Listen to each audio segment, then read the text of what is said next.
The method I think everybody should start with this spring, and especially because these fish are on the hunt and moving, is a power bait off of the bottom setup. Most of the time in the springtime when you're gonna be fishing any body of water, it's gonna be windy. As you can see today, we have a real stiff wind going across the lake, and it's gonna be hard to be casting and retrieving a spinner. Even though we're gonna be doing that today and show you how to kind of counteract doing that with the wind, we're gonna start with our most effective piece, and that's gonna be fishing from the bottom with a tight line. A very important part of this setup is the rod.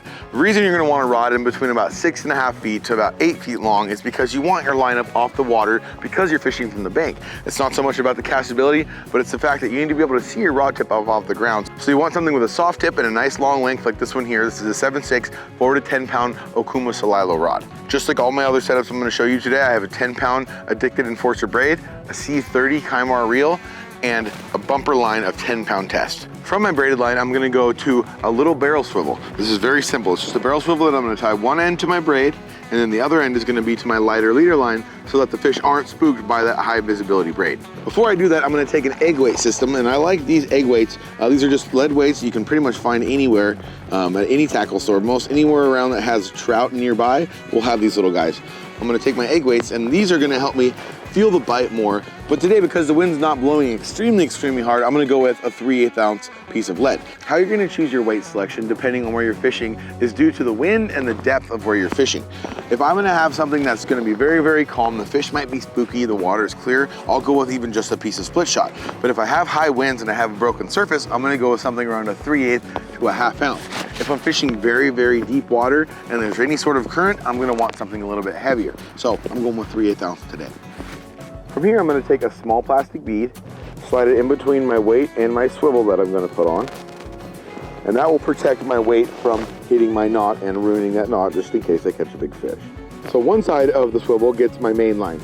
I'm gonna do just my typical clinch knot here, 7 wraps through the eye of the swivel. Go back through the eye I created on my swivel. There we go. We're ready with one end. Now I'm gonna take a 4, 6, or an 8-pound leader. Normally you're not gonna wanna go anywhere over about 8-pound test because being that we are in a lake, even though there are big fish, you have a lot of room to fight these fish. And with your drag properly set, you shouldn't have to worry about breaking too many fish off. So today, because it is semi-clear water, I'm gonna go with a 4-pound test. About 4 feet should do. Sorry, Mom. To the other end of my swivel, I'm gonna attach my 4-pound test, just like so. And so you guys know there are pre-tied leaders you can buy at the store. If you've gone through and watched any of our complete how-to go trout fishing tutorials here on YouTube, we've actually gone right into Walmart, picked everything out, shows you the prices, and taught you exactly what you need to go out there and do it. So there is pre-tied leaders that you can buy, but this knot works great for me. But if you're not familiar to fishing yet, you can get those pre-ties. But I like to do it this way because I can customize the length of my leader. Your leader length is going to depend on what kind of structure you have on the bottom. If there's tall grass or tall rocks, you need a longer leader. So today I know the bottom's only going to have grass about this tall, so I'm going to tie myself about a 3-foot leader. The hook I'm going to use here today is a number 4 addicted enforcer bead hook. We make these hooks all the way down to about a size 6 even. So anywhere from a 6 to a size 4 is what you're going to want to use depending on, again, the depth and the weight that you're going to be fishing. One important thing about your hook selection is making sure that it's a light hook. There are hooks that are made specifically for bait out there, many different brands, but we like the Mustad bait hooks. But today I'm using one of these little bead hooks because I know there's big fish. The real key is you just want a light enough hook so that the power bait can float up off of the bottom and properly fish out there in the lake. Now for my power bait. You guys can see here I have a few different kinds. I have the dough, I have the eggs, I have some corns, I got some puffs, and I got some garlic balls. What's important when it comes to power bait is getting a multitude of styles and colors. I have about 2 different colors of the dough, 2 different colors of the little pellets, and I have about 2 different colors of a different scented kind.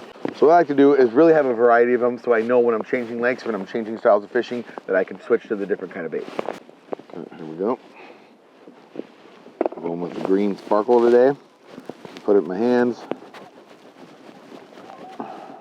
Once I've rolled that up in my palms like you just saw, I'm going to put it on the outside of the hook, use my fingers like a little trap, and make myself a little diamond shape. Just like that. Perfect. I got my hook gap poking out this side. We're ready to fish. Okay, now I want to figure out where I want to cast. I can see over here some structure and some docks. I can see there's a rope over there. Don't want to cast over there. So I'm going to point straight towards home. Rod tip back. Look where I want to go. Sender flying.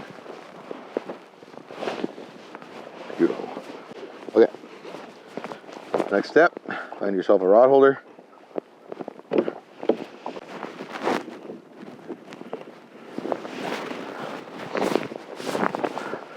Now, once your line is out into the lake, it's very, very important that you reel up your slack once you find your rod holder. There's rod holders you can buy at the store, you can make one out of a stick, but today I have the one on the kayak that we're using, so I'll be able to do this. Your rod should be pointed at about 45-degree angles. I don't like it laying too far down towards the lake because the bite doesn't register super well. So what I'm gonna do, I'm gonna reel up till I have a little slight bend in my line, and depending on how windy it is during the day, it depends on how much of a bend you can get. As you can see there, I have a little bit of slack. I have line that the fish is going to be able to take and swim away with as it starts to eat, so that it fully swallows that bait, and we keep them hooked. Time to wait.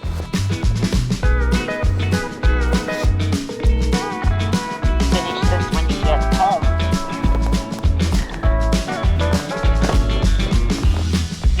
I'll text him and call him. All right, I got it.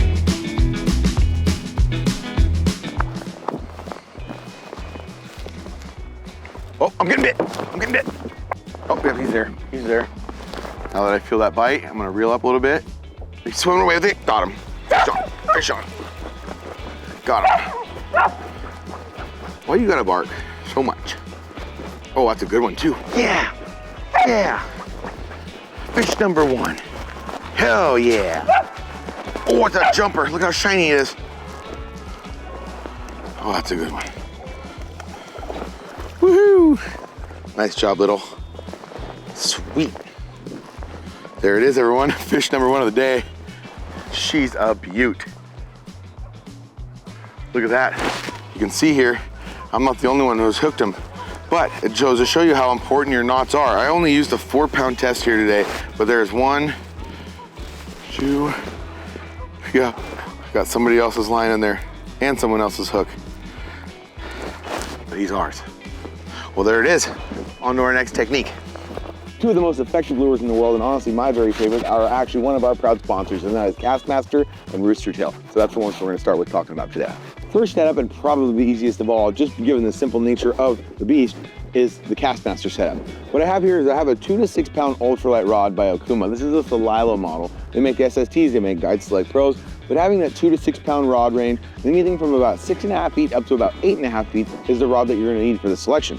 I have a C30 𝗪𝗏 reel on this setup. The reason I have a C30 is because it's the perfect size for trout, and it holds a lot of line for if I'm casting from the bank with the Kastmaster. It's not just a clever name, the thing flies a country mile. Next, I have a 10-pound Addicted Enforcer braid line made by Tough Line, and I really like the 10-pound model in that line because it casts very, very nice. It's smooth, it goes through the guides easily, and I can see it when it's on the surface of the water. Now, you're probably wondering how the fish don't see that high-vis line. The thing is that they do. So what I'm gonna do is I'm gonna add a barrel swivel, a size 4 barrel swivel in between my braided line and to my leader line. I'm gonna use a 10-pound leader line on the bottom of that, about 3 feet of it. So I got 3 feet of my line all the way down, and then I add my Kastmaster. So the Rooster's Tail setup is going to be very, very similar to the exact same way we set up the old Kastmaster here.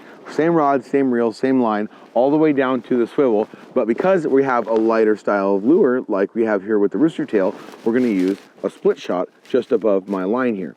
The reason I'm putting it above my swivel is so that when I cast from the bank, I'm not going to be having that split shot slide down to my lure, ruin my presentation, and ruin the effectiveness of my lure. Now it's time to talk about shape, size, and color of your lure selection. I have a box full of goodies here, and I have actually a bunch of different styles of the lures that we're going to be talking about today as well.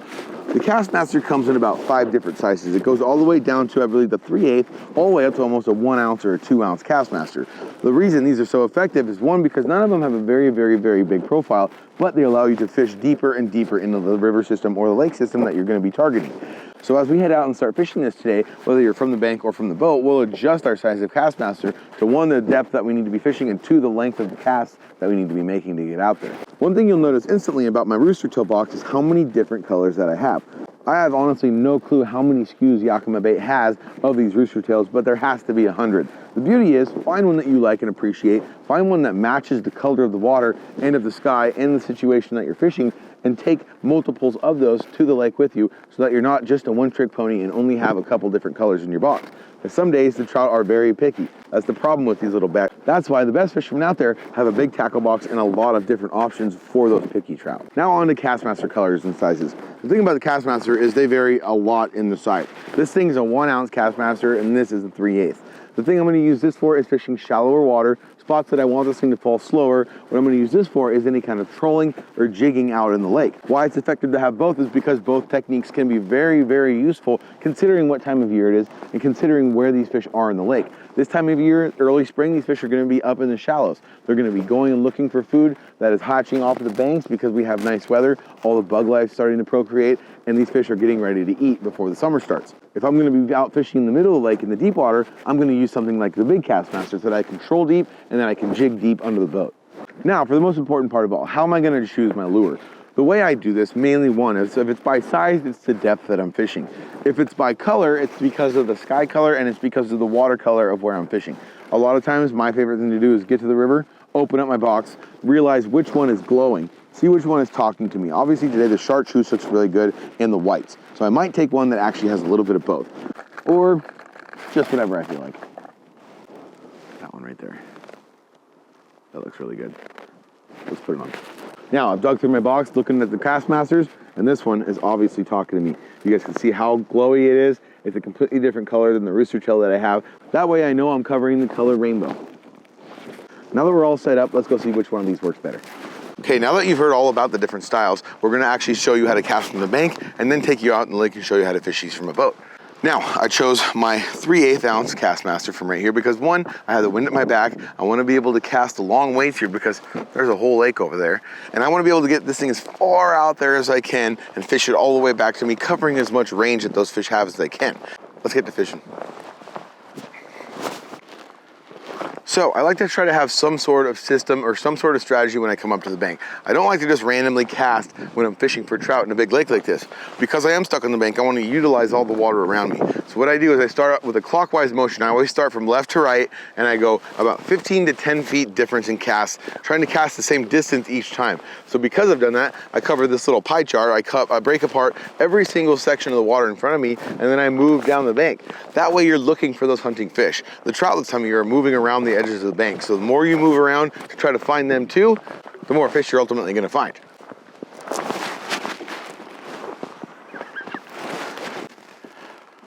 So 20 feet more to the right. And the real key to the Kastmaster is giving this thing a lot of movement. A lot of times I'll use my rod tip to bounce it around or I'll reel super quickly so that I can get that thing really kicking its tail, really making a big disturbance in the water and getting those fish, oh, it's out of the water. And getting those fish's attention as they swim by. Ooh, that's a bomber. Way out there. I'll let it sink for about a 3 count and then start bringing it back. There's many different bits of action you can give this jig. You can either jig the thing straight up and down, letting it fall like a twitching jig, which is a very good way to find the fish and get their attention. You can reel with a nice jigging motion so that thing's going away, kicking very fast, or you can just do a straight reel and let that spoon work and jump back and forth, getting those fish's attention as they swim by. All three I find to be very super effective. The main thing is find out what technique you like most, adapt that to where you're fishing, and go have some fun. Okay, now I've effectively covered this hole because I went from clockwise all the way counterclockwise back again, made about 20 casts. Now I'm gonna relocate. And I'm not gonna really relocate across the lake. I'm gonna relocate just out of my casting distance that I could just do and start the whole process over again. Now I'm gonna utilize this same technique with the rooster tail and the Kastmaster, especially when I'm fishing it from the bank. But now let's go fishing from the boat. Okay, now that we covered the bank technique for this, I'm gonna show you guys how to fish it from kayak or a boat. It's nice to have both methods to be able to go out and cover more water. A lot of people out there are starting to get into kayak fishing. A lot of people out there have boats, but I wanted to show you guys first how to catch these fish from the bank, which is more commonly what a lot of us are gonna be able to do. But now we're in the kayak and let's do this. What I'm gonna do here, I've changed my Kastmaster to one of the bigger ones.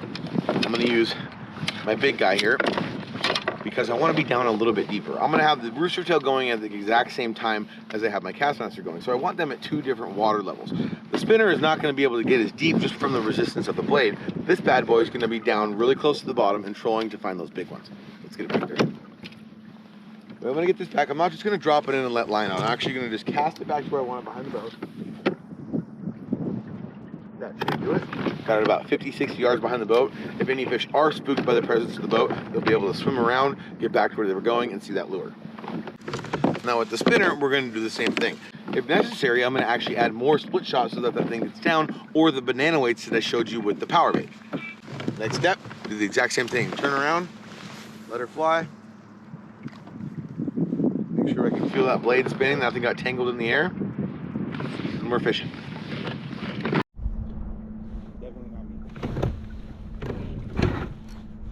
Fish on already on the rooster tail. Oh, I got a leaf. We were sabotaged. Back to work. There we go. Game on. You guys see I have a really, really good action going. That's what we want. We don't want that Castmaster doing a full 360 circle. We want that thing just going out there and giving up a very hard vibration, because the fish with their lateral line and their senses can feel that. They can see that and they can hear it as it's going through the water. It's making a lot of disturbance. So we already hooked one. Hopefully we get one on the big one. Rooster tail. Rooster tail. Oh, that's a big one too. Dang it. I gotta stop. I gotta stop. Oh, I gotta stop. I'm all bent up. I'm all bent up. That's a good one. That's a good one. Oh, coming back this way. Coming back this way. Oh, oh, Little, he's towing us around. Oh, that's a really good one. That's a really good one, Little. We want that one. That one's going home with us. Oh, come to Papa. Come to Papa. Yeah, that's ours. Woo-hoo-hoo-hoo! Fish on. Yeah, fish in the boat. Look at how pretty this one is too. Jeez Louise. So far, Rooster Tail's winning this fight. But let's be fair. We did just film a video a minute ago for Castmasters, and we got bit 4 times on the first pass. So that's okay. But there's dinner, everyone. We got him. High five. Now what we have in front of us here is, I would say, close to a trophy-sized rainbow trout that we caught out of the lake behind us here. Really, if you're gonna fillet a trout, you want it to be at least over about 14 inches long. Anything under 14 inches down to the legal size limit, which is usually about 6 inches, it's just a little bit too small, and you end up wasting some of the valuable meat on that fish if you fillet such a small specimen. First, you're gonna wanna start off with a fillet away fish mat, obviously a fish, and some sort of sharp fillet knife. It's important to have a knife specific to filleting fish because of the small thin blade and the flexibility of that blade. You want something that's at least over about 5 to 6 inches long, all the way up to about 9 inches. Anything over that isn't really necessary for small trout like this one here. So I'm gonna start this process. I'm gonna roll the thing over on its back from the anus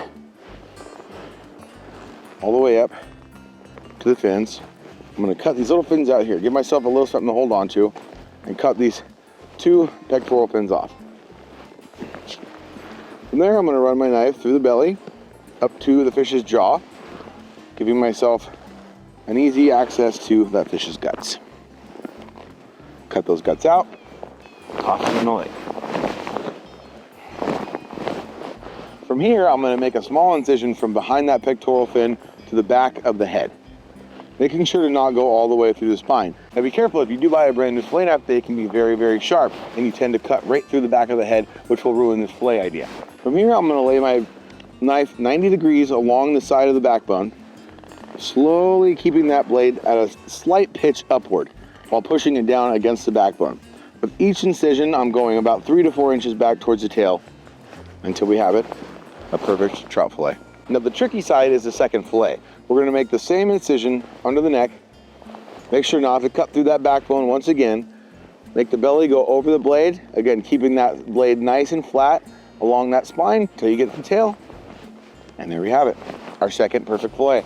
Now, as you can see, there's very, very little meat wasted to get our respects to the fish. Now, to remove the rib bones. This can be the very, very trickiest part. If you don't have enough confidence in this and you do not want to do this and waste any meat, just leave those things on. Once you cook the meal, you'll be able to take that membrane off with those ribs and you won't waste any valuable meat. But to show you guys how to do it, I'm going to take my scissors or a fork or something that I can hold on to the back of the fish.